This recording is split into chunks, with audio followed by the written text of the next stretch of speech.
Hello hi everyone, कैसे हैं आप लोग। आज आपको वेदुकमी के प्लेटफॉर्म पर हम आज की तारीख यानी 22 जुलाई का करंट अफेयर पढ़ेंगे और हर दिन का करंट अफेयर आपको इस प्लेटफॉर्म पे मिलेगा। ये करंट अफेयर आपकी किसी भी एग्जाम के लिए बहुत ही इंपॉर्टेंट है। आप भी जानते हैं कि किसी भी एग्जाम के लिए स्कोरिंग करने का अगर ज़्यादा नंबर लाना है तो उसमें करंट अफेयर की भूमिका बहुत ही ज़्यादा होती है। तो इस प्लेटफॉर्म पे हम करंट अफेयर का ये सीरीज लेके आ रहे हैं जिसमें हर डे मतलब पर डे आपको डेली का करंट अफेयर मिलते जाएगा। संडे का करंट अफेयर नहीं होगा, बाकी उसके अलावा सारे दिन का करंट अफेयर आपको मिलेगा। तो हम करंट अफेयर को क्वेश्चन आंसर के फॉर्मेट में देखते हैं। तो आइए देखते हैं कि पहला क्वेश्चन क्या है। बहुत ही मिनिमम टाइम में हमें इसे कवर करना है, तो इसे कंप्लीट करेंगे हम बहुत ही कम टाइम में। तो पहला क्वेश्चन हमारे कि जुलाई 2026 में भारत की राष्ट्रपति द्रौपदी मुर्मू किन देश की यात्रा पर गई थी। आपको पता है कि भारत की राष्ट्रपति कुछ देशों की यात्रा पर गई हैं, जिनमें कौन कौन से देश है जिनकी यात्रा पर गई हैं। तो इसमें ऑप्शन है मालदोवा, उत्तर मैसेडोनिया और रोमानिया, और ऑप्शन डी है सभी, यानी ये तीनों देशों की यात्रा पे है। तो यहाँ पे आपका ऑप्शन हो जाएगा डी, यानी ये तीनों देशों के मालदोवा, उत्तरी मैसेडोनिया, रोमानिया, इन तीनों देशों की यात्रा पे गई हैं। अब इससे जुड़े कुछ इंपॉर्टेंट पॉइंट देख लेते हैं कि भारत के राष्ट्रपति को मालदोवा की यह पहली यात्रा, यानी भारत की किसी भी भारतीय राष्ट्रपति की मालदोवा की यह पहली यात्रा है। मालदोवा गणराज्य की राष्ट्रपति कौन है? महामहिम श्रीमती माया सेंडू। यानी ये आप जानते हैं कि जब आप किसी राज्य की देश की बात करते हैं तो वहाँ के राष्ट्रपति की भी बात करते हैं, और क्वेश्चन ऐसे आपसे पूछे जाते हैं कि जिस देश की यात्रा ने हमारी राष्ट्रपति ने किया या प्रधानमंत्री ने किया, वो देश की राजधानी क्या है, वहाँ के राष्ट्रपति कौन है। तो ऐसी चीजें, मालदोवा की राजधानी कहाँ पे है? चिसिनाउ है, और रोमानिया की राजधानी है बुखारेस्ट। आगे हम मालदोवा की भी राजधानी देखेंगे। नेक्स्ट है हमारा कि जुलाई 2026 में भारत की राष्ट्रपति ने किन देश की असेंबली को संबोधित किया, यानी किस देश की असेंबली में जाकर उन्होंने स्पीच दिया। ये उत्तर मैसेडोनिया, रोमानिया, मालदोवा और इटली। इसका ऑप्शन होगा सी, मालदोवा। मालदोवा से जुड़े तथ्य यहाँ पे मिलेंगे कि उत्तरी मैसेडोनिया की राजधानी कहाँ पे है? स्कोपजे है। मालदोवा की राजधानी आपने पहले ही देख लिया था, और उत्तरी मैसेडोनिया की जो राजधानी है वो है स्कोपजे है।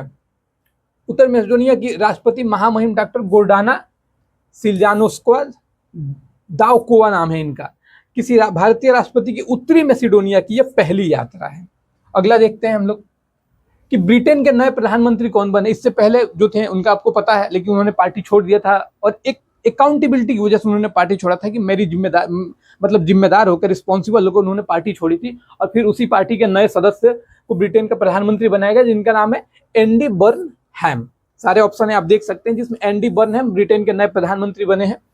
नेक्स्ट है हमारा कि मेरी समिति मेरा पटल पहल को स्वतंत्र रूप से किसके द्वारा परिकल्पित और प्रारंभ किया गया, यानी मेरी समिति मेरा पटल नाम का एक इनिशिएटिव शुरू किया गया। ये किसके द्वारा किया गया है?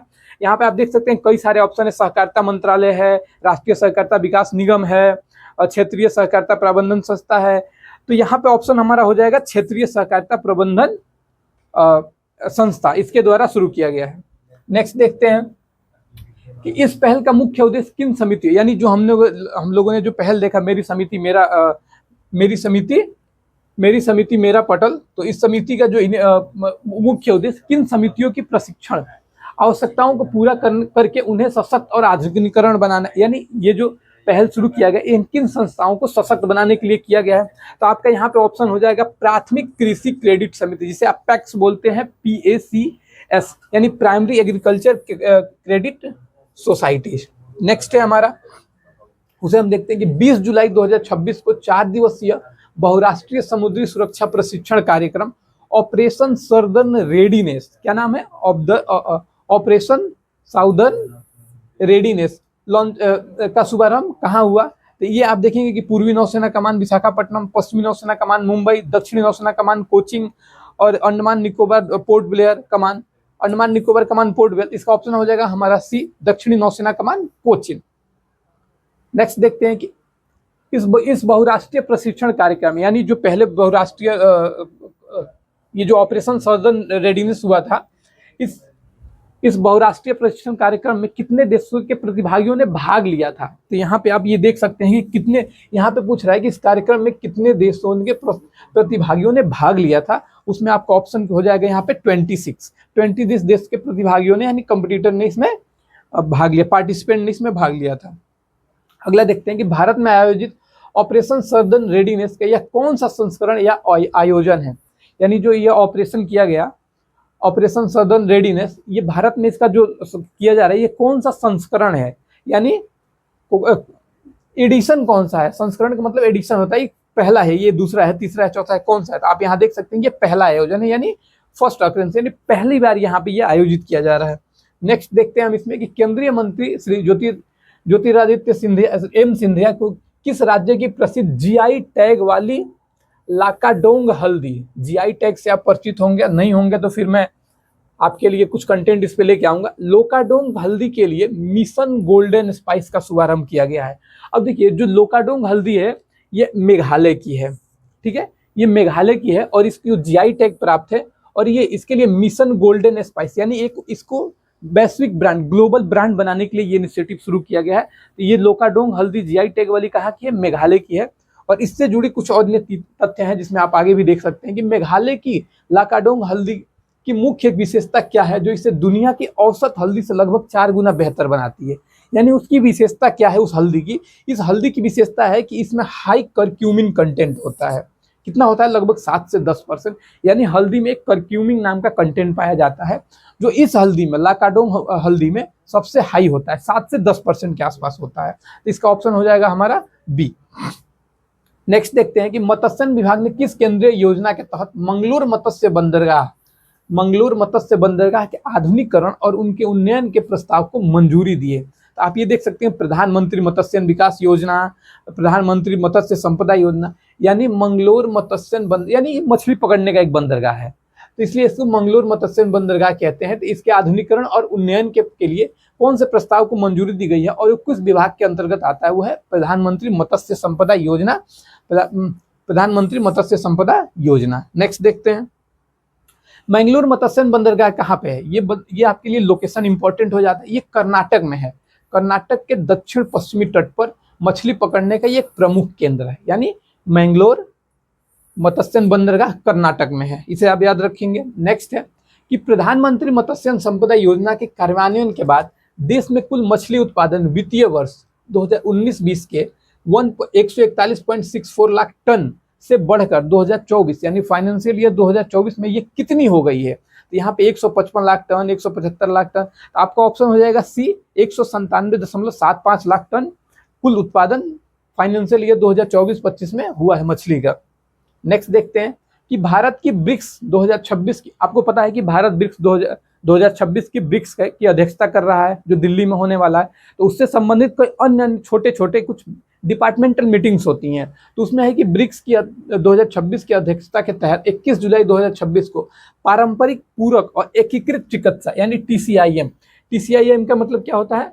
Traditional complementary and integrative medicine organize on July 21, 2026 कहाँ पे हुआ? ये आपका चंडीगढ़ में होता है, ठीक है, बी ऑप्शन।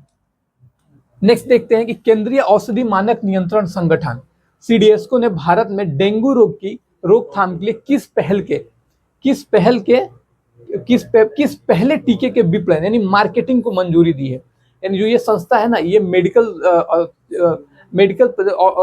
पदार्थों की ये निगरानी करता है और उन्हें अनुमति भी देता है। तो भारत में डेंगू की पहली जो टीका है उसके विपणन यानी मार्केटिंग को अनुमति दी है। तो ये पूछ रहा है कि वो कौन सा टीका है को मंजूरी दी है? तो यहाँ पे आपका ऑप्शन हो जाएगा क्यूडेगा नाम का है ये, यानी केंद्रीय औषधि मानक नियंत्रण संगठन ने भारत में डेंगू रोग की रोकथाम के लिए पहले टीके के विपणन को मंजूरी दी है, उसका नाम है क्यूडेगा।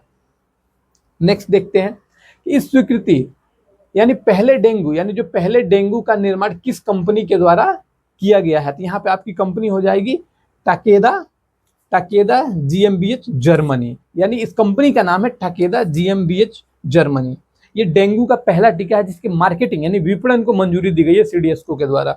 अगला देखते हैं कि राष्ट्रीय अपराध अभिलेख ब्यूरो यानी NCRB, national crime report bureau, यहाँ पे आप देख सकते हैं क्राइम नेशनल एनसीआरबी के आंकड़ों के अनुसार वर्ष 2024 में भारत की किस राज्य में सबसे अधिक साइबर अपराध के मामले दर्ज किए गए? आप जानते हैं कि साइबर अपराध डिजिटल इंडिया है तो साइबर अपराध बढ़ेंगे, तो साइबर अपराध का सबसे बड़ा जो एक रिकॉर्ड जारी किया गया है एनसीआरबी के द्वारा, राष्ट्रीय अपराध अभिलेख ब्यूरो के द्वारा, तो ये डेटा दे रहा है कि किस राज्य में सबसे अधिक है। तो यहाँ पे आप देख सकते हैं कि तेलंगाना में ये आंकड़ा सबसे अधिक है, लगभग 27,230 अपराध पाए, साइबर क्राइम के अपराध दर्ज किए गए हैं।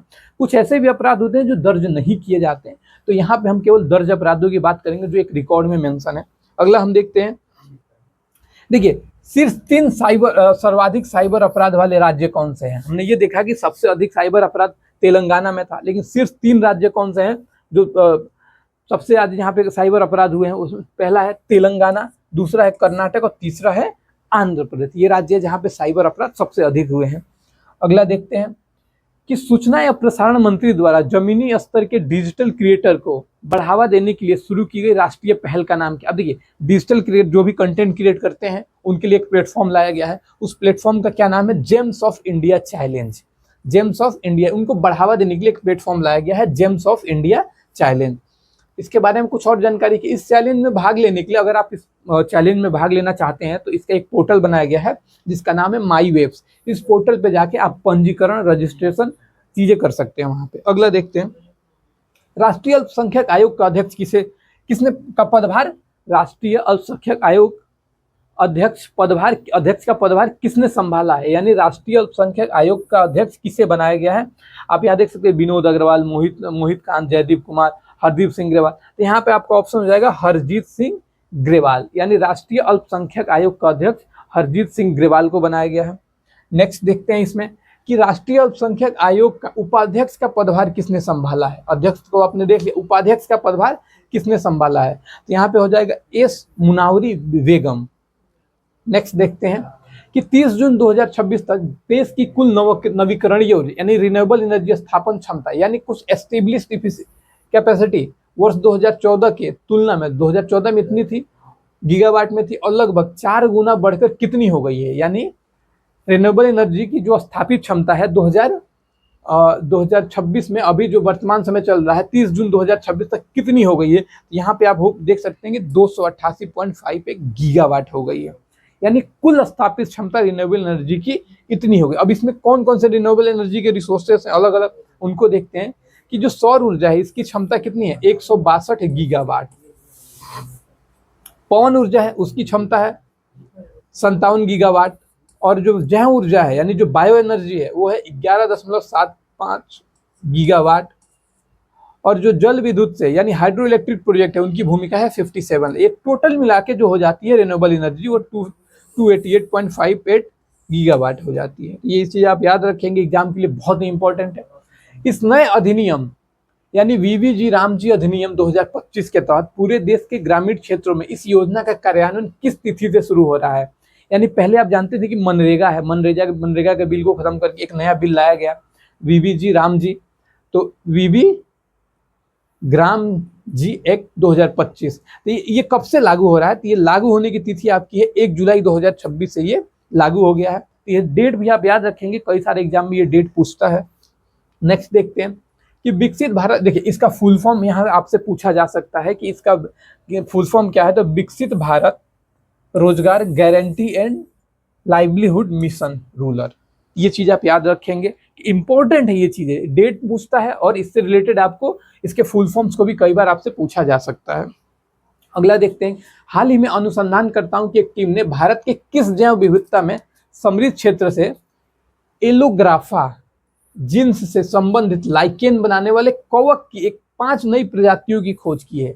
यानी हमारे रिसर्चर्स ने एलोग्राफा नाम की एक जीन्स से संबंधित लाइकेन बनाने वाले कवक की 5 प्रजातियों की खोज की है। यानी फंजाई और कवक का जो लाइकेन का निर्माण करते हैं वो कहाँ पे खोजा गया। आप जानते हैं कि बायोडाइवर्सिटी के मतलब हिसाब से भारत का सबसे ज्यादा डाइवर्स इलाका वो आपका हो जाता है पश्चिमी घाट। तो ऐसे प्रश्न आप पश्चिमी घाट पे खेल सकते हैं कि मतलब जब आपको जवाब न पता हो तब आप ऐसे तुक्के लगा सकते हैं, लेकिन पश्चिमी घाट मोस्ट ऑफ द चीजें यहाँ पे पाई जाती हैं, बाकी कुछ नॉर्दर्न रीजन में भी पाई जाती हैं। तो ये चीज आप याद रखेंगे, एलोग्राफा जीन्स से संबंधित लाइकेन बनाने वाले कवक की 5 नई प्रजातियों की खोज पश्चिमी घाट में की गई है।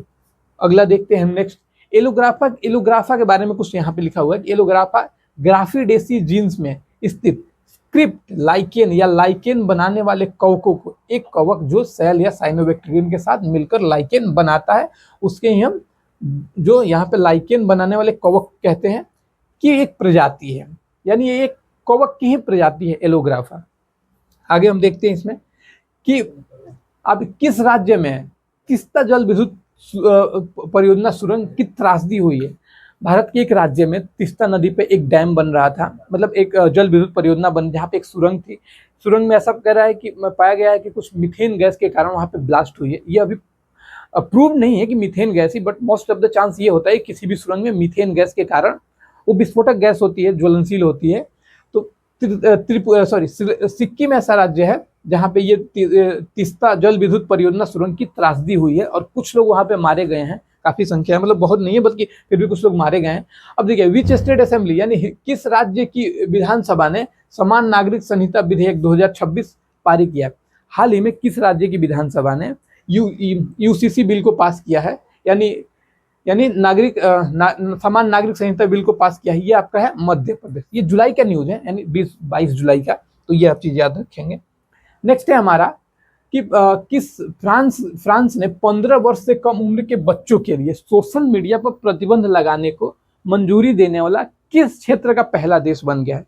यानी फ्रांस जो है ये 15 साल से कम उम्र के बच्चों पे सोशल मीडिया पर बैन लगाने वाला देश बन गया है। और जो ये फ्रांस है ये यूरोपियन यूनियन का देश है। यूरोपियन यूनियन आप जानते हैं तकरीबन उसमें 28, 29, 30 के आसपास देश है, मेरे ख्याल से शायद 27, 28 है। तो यूरोपियन यूनियन में आपका फ्रांस है। तो आप ये याद रखेंगे, ये बहुत बहुत बहुत इंपॉर्टेंट क्वेश्चन है और सारे इंपॉर्टेंट क्वेश्चन ही इसमें डाले गए हैं। तो ये चीजें हमारी हुई जितनी आज की करंट अफेयर। देखिए, बेमतलब की करंट अफेयर को डालने का कोई मुद्दा नहीं बनता। आप उतनी चीजें लीजिए जितना आपके एग्जाम में पूछा जाए, जितना आपके लिए इंपॉर्टेंट हो। तो सबसे बेसिक चीज है कि ऑथेंटिक कंटेंट हो। कंटेंट अगर आप करंट अफेयर की देखें तो डेली के 100 करंट अफेयर के क्वेश्चन मैं आपको दे दूं, लेकिन कोई मतलब नहीं है उनका। जो बेसिक है, मुझे एग्जाम का एक्सपीरियंस है, मैं करंट अफेयर को अच्छे से समझता हूं। तो मेरे हिसाब से जो इंपॉर्टेंट चीजें थी आज की, जो इंपॉर्टेंट यानी 20 तारीख की, चाहे वो पीआईबी हो, द हिंदू हो, इंडियन एक्सप्रेस हो, चाहे वो दैनिक जागरण हो, कई सारे सोशल मीडिया प्लेटफॉर्म्स और न्यूज़पेपर को, ऑथेंटिक न्यूज़पेपर को रिसर्च करके ये कंटेंट तैयार किया गया है। तो हमारे साथ हर रोज आप बने रहें ताकि मैं आपको अच्छी क्वालिटी की चीजें प्रोवाइड करा सकूं। ये सारे कंटेंट आपके किसी भी एग्जाम के करंट अफेयर के विषय को कवर करते हैं। मेरा बैकग्राउंड जो है वो जीएस बैकग्राउंड है। मेरा नाम है अमित और मैंने यूपीएससी के कुछ एग्जाम्स को मैंने तैयारी की है, एग्जाम्स को दिए हैं, बट फाइनली नहीं सिलेक्शन नहीं हुआ। तो एक समझ है मुझे एग्जाम की, और भी उसके पैरेलल कई सारे एग्जाम्स की समझ है। तो मैं आपके लिए बेहतर ही कंटेंट लेके आऊंगा। आप लोग हर रोज हमारे साथ जुड़े रहिए वेदुकेमी के चैनल पे। Thank you.